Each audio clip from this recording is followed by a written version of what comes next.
concept that every language follows a frequency protocol. You can take the most common word out of 2,000 pages, the word the. You can take the most common word in a language, along with the least common word in the language, and incorporate everything that comes in between. And if you plot them on a chart, you will find that it creates relatively a straight line. And this is a protocol that language conforms to. Language subscribes to this protocol. So what does DNA have to do with that? So when people say, what is the original language? I said, original language is light. Not spoken. If you praying to something out of space, it ain't audible. Because like I said, sound don't travel in a vacuum. Sound travels in bubbles, like the planet Earth is a bubble, and sound waves exist in here. But it has to clash into something to produce a wave. Sound travels in a bubble, or sound travels in planets, however you want to look at it. But they don't travel in space. What does Zipf's law have to do with the DNA? Well, we only use 5 to 10% of our brain, which is a testament that we only use in one strand of DNA, which conclusively, we can acknowledge the fact that we're only extrapolating 3% of our genetic material to stay alive or exist. What is the other 97% of the DNA? They call the other 97% of our DNA junk DNA. And this junk DNA, scientifically, is also known as introns. But guess what they did? They took the strands of a DNA molecule and they appropriated hypothetical words to each intricacy of the strand of DNA. Guess what they came up with? They found that this 97% of DNA that we're not using, that they call it junk, subscribes to Zipf's law, establishing a notable frequency in language. They found a syntax in the DNA. This means DNA is a language.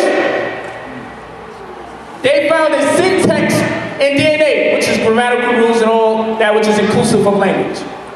They found that this 97% of DNA subscribes to Zipf's law.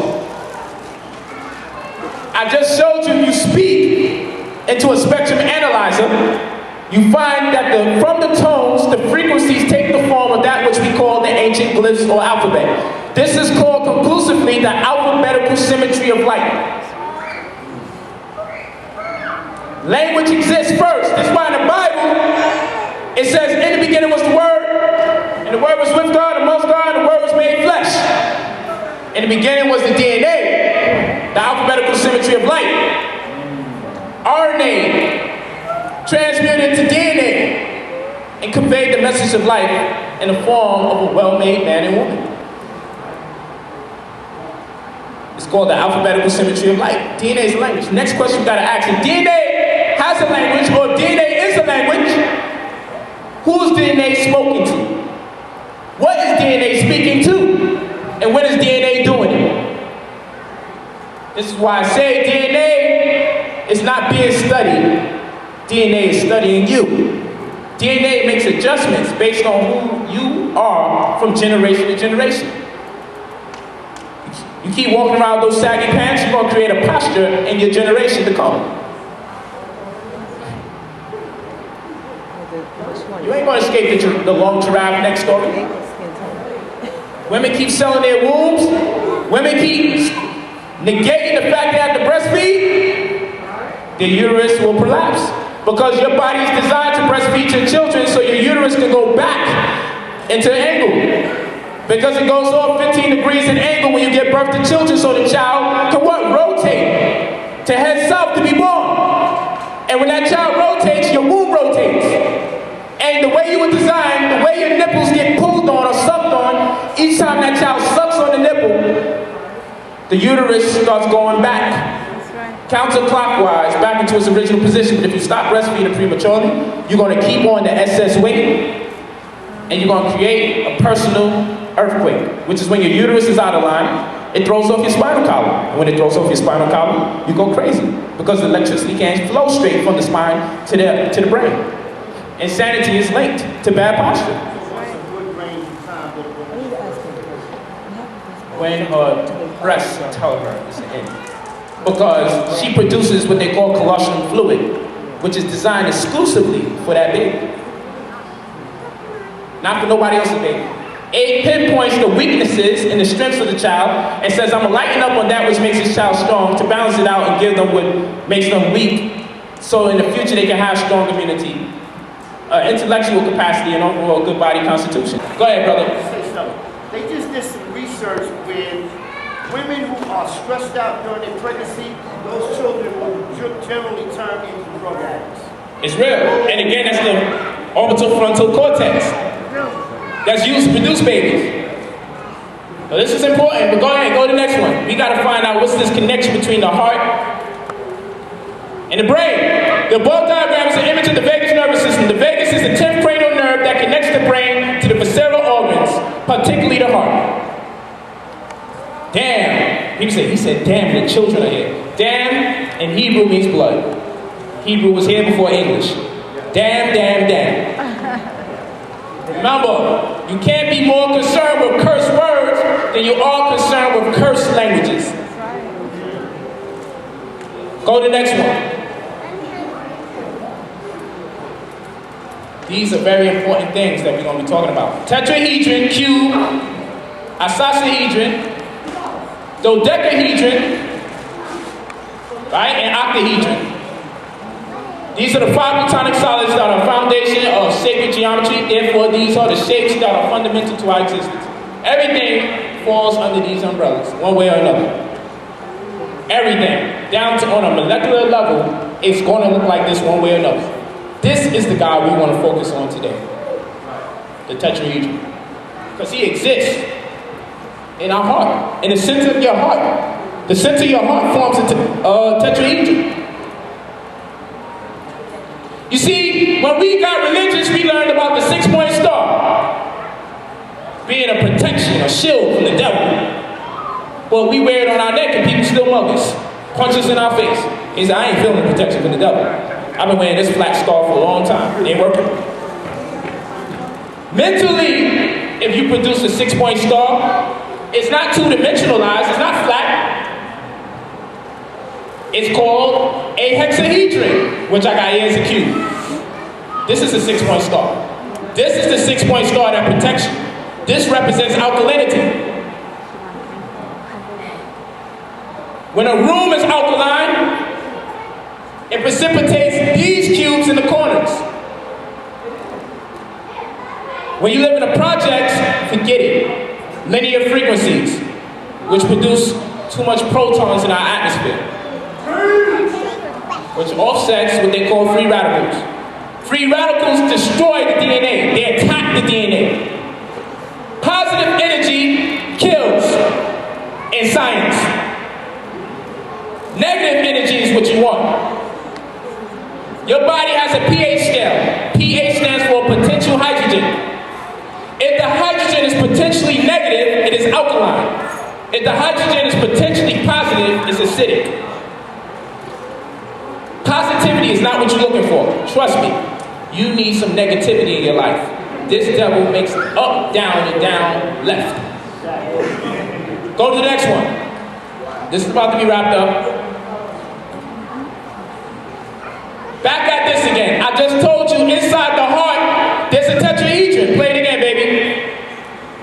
The tetrahedron corresponds with the sacred geometry of the heart. For the 7-layer tetrahedron lies in the center of the heart. So when you speak, these frequencies are being produced. DNA has a language. And we clearly see we got the letters from the inside of our heart. But the question is, how can we project this electric field, which is what you call prayer?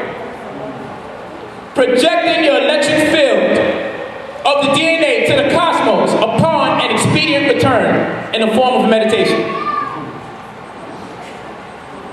That's prayer, that's meditation. Just broken down from a physics perspective. Go to the next one. Woo! I went in. Yeah, you good. Real talk. Look at this. I was going This is a presentation. I have to stand here. Oh. Okay. Make the connection. The heart, the pericardium, and who's here. Look at, this is not the heart. Look at the bag that surrounds the heart. It's shaped just like the headdress of Osiris. I know that's a mad scientist laugh. He's enjoying this. He's enjoying it. He just caught the true spirit. And we're going to talk about that. The bag around the heart, called pericardium, means around the heart. It's shaped like Osiris' headdress. You know they say in the halls of judgment, your heart has to be weighed against a scale on the scale of Ma'at. And he became the deity of the world. We ain't gonna go into all that. Let's look at this thing move around. Let's fly. It looks like it's inside the picture. Polaroid. That was clever. Alright, let's move on. The alphabetical symmetry of light. When the heart, you have to learn how to control this bag right here. So you can project the electric field of your DNA to communicate to the stars. But what star are you going to try to communicate to? The one that you're from. Your constellation. If someone asks me, where do you come from, Polite? 1,700 light years away from here. There's 72 brilliant stars where I'm from. I'm the brightest shining star amidst of those 72 brilliant stars that you can see in the spectrum. And it takes 1,700 light years to get from there to here. I was not incarnated, but in fact, I was infracted. This is solar numerology, because we travel as light beings. And when light travels through different densities, it doesn't bend, but we say bend, but when we approach it from a scientific perspective, we say it's refracted. You did not incarnate more than you was refracted. You traveled as a light being from up there to here, and you still exist up there while you're down here. This is why even when you get around the midst of stars, you can't help but to stare off into space. But it's a part of you, psychologically trying to make that connection again. That's where you send your prayers. And that's where your answers get generated. How do I know? Because I know the celestial coordinates from when I was born. I know the time I was born. I know the city and state I was in. I found my point of refraction. The point where the light bends. Because when light travels through different densities, it bends or is refracted, which means what? If light travels from gas into a diamond, it bends. And based on the facets of that diamond or the walls of that diamond, it traps the light in what they call a prism, which is what we call a prison. When they trap our light body in a prison, they're trapping our light body in a prison. This is why it's all about energy and light. Because when you get locked up, you get charged for the case as an energy. And they throw you in a cell as a Duracell or battery. And then you have to go for what? A bargain, like bargain hunters. Because who gains? The Bar Association gains. But they throw you in a cell. They lock you in prison, which is a prison where light is trapped. Cell as in battery. It's about energy, your light beings. It's right in our face. I'm not playing with the words, it's real talk. So when you squeeze this bag squeeze, it produces fractal waves, short and long waves that are recursive. They both add and multiply to equal the same thing. This denotes the alphabetical symmetry of light. This is inside the center of your heart. If you learn how to control the bag that surrounds your heart, you can create the fractality, right, that will project to the cosmos and be interpreted by your celestial parents. You gotta control this bag.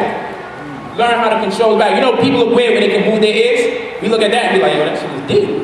Have me talking for weeks. My wife can move her ears. That'd be freaking me out. Scary. But you know what? You can control other faculties. Your heart is not the only thing that beats. Your liver beats, your kidney beats, your lungs beat. They just be teaching us one part of the story. All your organs beat. You have to learn how to play your organs. You have vocal cords, a heartbeat, eardrums, chords, heartbeat, eardrums. And they say before you die, you want to leave this world on a good note. If you took the DNA bases, adenine, thymine, guanine, and cytosine, you'll find that they line up with the notes on the piano scale, the F, A, C, and E. The DNA bases correspond with the notes on a scale. Life is a song. So you don't just have organs for no reason. Your organs are meant to be played. You have to learn how to play your organs. Not play with your organs, that's freaky stuff. Let's go on the next one. Go ahead. Where did this part come from? This is called the mandible. This was the first identity of that which they call fractal. They realized that when the heart bag, called the pericardium, contracts on minute levels, it produces a frequency that looks like this, which is where they get the shape of the heart from. Because we know the heart conventionally don't look like that. But the fractal wave that's created as an end result of the heart contracting looks like this. And it's called the mandible set. Somebody knew something when they was teaching us to draw hearts. This is an ancient symbol. Somebody knew something. They have letters that are patterned after frequencies. Somebody knew something. They have heart shapes. Somebody knew something. Let's go deep. Let's go in. Go to the next one. Woo! Look at this sexy thing right here. Called lave. 2 letters. The word used for heart in the Bible. The heart is connected to the brain. This means that your thoughts diffuse into your brain and are converted or conjugated into a language that can be interpreted by the cosmos. In Hebrew, in order for you to conjugate or communicate, the only way you can communicate in ancient Hebrew is through conjugation. The only way you can communicate to the heavens is through conjugation. What is conjugation? The ability to speak in 3 different tones. To conjugate, you have to understand the 3-part verb. You have to understand the consonants and the vowels. What are the consonants? The consonants are considered males. Why? Because you can't have a male without a female. But you got a female without a male. That's not according to me, that's according to the ancestors. Because they call the vowels females. That's why if you look up the ancient Hebrew word for vowel or dot, which is a vowels, the word is nikud. But if you see 2 of them, it's nikuda. If it was masculine, it would be nikudim. Nikudim means a bunch of vowels, but that would have to mean it's masculine. There's no such word as nikudim. Because it's not masculine. Vowels are considered feminine. Because when you say a consonant, you can't say a consonant without it being associated with a vowel. You say B, G, K. You can't say a consonant without a vowel being associated to it. But you can say a vowel without a consonant. So they label the dots or the vowels feminine and the consonant is masculine. The English language is too male domineering because you have consonants right next to each other. When you study ancient languages, there's a balance. Consonant, vowel, consonant, vowel, consonant, vowel. If I was speaking Nepathic and I want to say the word place, I would say makun. Makun means place in Nepathic. If I was speaking Arabic and I want to say place, I would say makan. Makan means place in Arabic. If I was speaking Hebrew and I want to say place, I would say makom. Makom means place in Hebrew.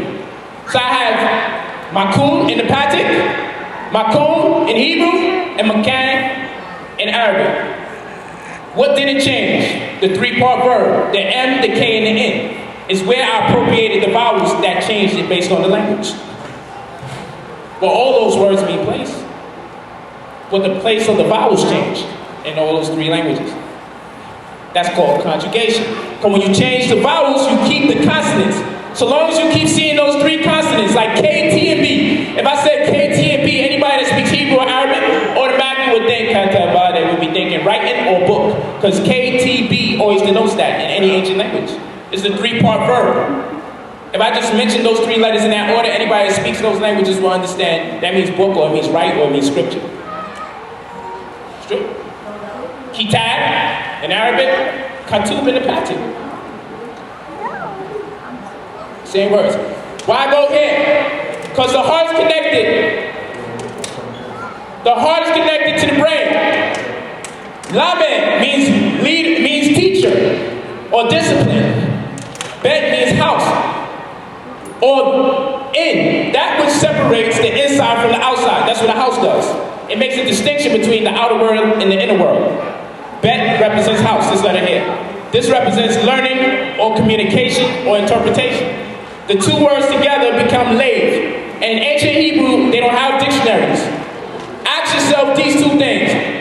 How come their ancestors never had a record for disease? And how come they never had dictionaries? The letters had what they call ideographic and pictographic meanings. This means that if you know what each of the letters mean, then you can determine by the composition of the word what the word means. Just by looking at the order or the sequence that the words come in. You never need a dictionary. You can look at any new word for the first time and be able to determine what it means. They didn't have dictionaries. Each word had an ideographic and pictographic meaning, a numerological meaning, or link, a cosmological link.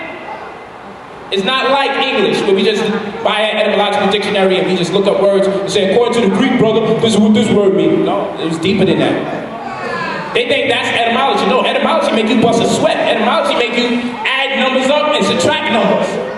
Etymology make you consider why this letter's here first or second. The word for God comes from the word breast in Hebrew, shed, shaddai. The word shed means breast.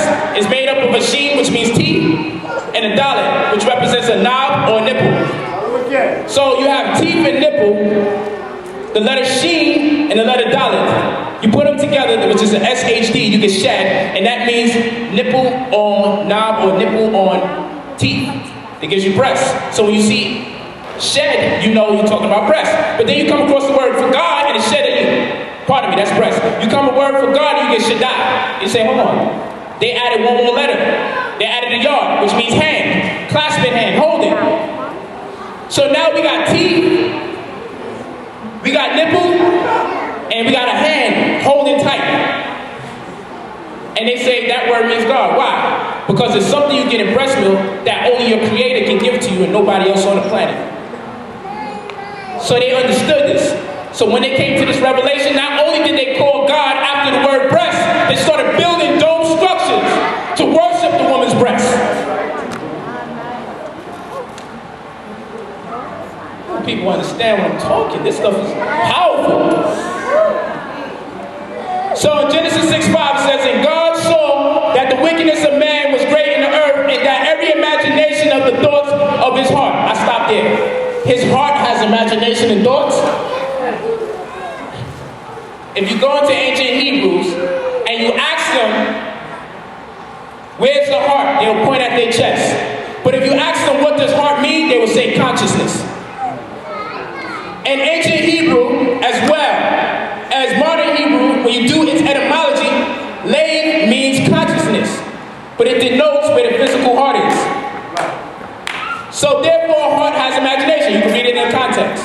Let's go to Genesis 8:21. And the Lord smelled a sweet savor, and the Lord said in his heart, I will not again curse the ground anymore for man's sake, for the imagination of man's heart. Here we go again with man having imagination in his heart. But we say it's figurative, it's allegorical, it's symbolic. You're not supposed to really understand it. Shut up. They meant this literally. Genesis 24:25. And before I had done speaking in my heart, behold, Rebekah came forth. Hold on. Someone was speaking in their heart. It's right there in the context. I'm not playing around with this. You can go on everywhere where you see this. This is where that word is. I put the concordance number, 3820. Anywhere you see 3820, it's the word heart, and it means consciousness, but it denotes the physical heart. I'm not making it up. You can look it up yourself, and there goes the concordance number, 3820. You communicate by way of your heart. So now we learn how to contract the heart and produce the fractal waves that are strong enough, which is to say project the electrical field of the DNA onto the cosmos. You can wait for an expedient return to the message. Go to the next one. These are your chromosomes. But as you go into the book, if I try to map out the time right, you'll find that these chromosomes have a correspondence to the ancient letters. The more ancient the letters get, the more they look like chromosomes. How did they know this? I got the correspondences in the book. Communicate with the heavens and the hosts where you can see for yourself. They patterned the letters after the chromosomes. Why? Because DNA is a language. And if DNA is a language, then it's used for communication. But to who or what? Next one. Wow, look at this. This is the so-called Y and X chromosome. This is an excerpt out of the book, Communicating with the Heavens and Hosts by way of phase conjugation, coherent heart frequencies. The image above is a microscopic image of the X and Y chromosome. This is the word for God, Yahweh. Over here we see, remember, I highlighted this chapter and verse early on. Genesis 5:2. It says, male and female created, he them, and blessed them, and called their name Adam in the day when they were created. Male and female, man and woman, right? That's no main thing I'm pointing at. This is Yahweh. This vowel is also used as and. You have to watch the interpretation of these things. This could be Yah and Hey. And each word has masculine and feminine principles. This part of God's name would be man. This would be and, because this is used to represent the word and this is represents females. Hey. This could be male and female. The word they use that they turned into Jehovah right now is Yahweh or Yahweh. The image of the picture of the Hebrew tetragrammaton Yahweh. Remember, based on modern day technology, you can clearly see that the X chromosome looks like an H or two Hebrew letter H's with one mounted on the other while the yard looks like the Y chromosome. I hope you understand that. I can't keep going over and over because of the time constraint. But what I'm showing you, your chromosomes are patterned after the letters, or maybe the letters are patterned after the chromosomes.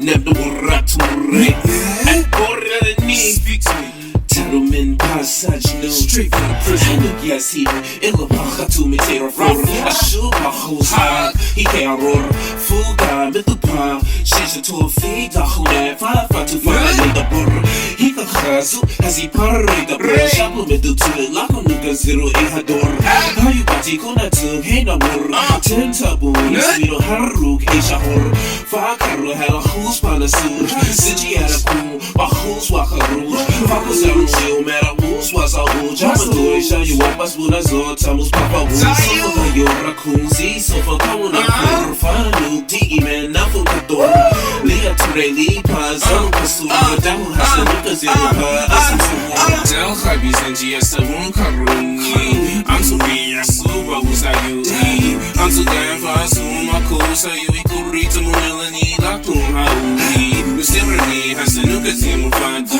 Sayunanu Sofa Aziz Umahu Bazunu Sofa Aziz Unahu Tani Kabaha Nuki Akmiru Haku Tantu Bi Ilani Baba Su Kalu Shakabor Shekanu Su Tafta Wa Kepador Shakor Pasasha Tugre Dabda War Nefros Gabula Khalapa Salvador Anuki Kabaha Tusiwa Gabi Zenji Ataba Shugi Gabi Ature Faduni Wagabi Garum Sarfa Nadohu Abi Al Hadi No Mura to Repa Mur Agune Hasakalum Kapur Hove Halpa Lil Mad Pass you Raforda you name Sauda Hu Kamura Asnu Yabe Pashem Maluma Asnu Hakum Hakuna Atu Aru Men Hasapatuna Del Khabi Zenji Asawun Karungi Antu Biya Suba Usayu Antu Ganfa Suma Kusa Yui Kurita Munelani Latum Haui Musirani Hasanu Katimu Fadu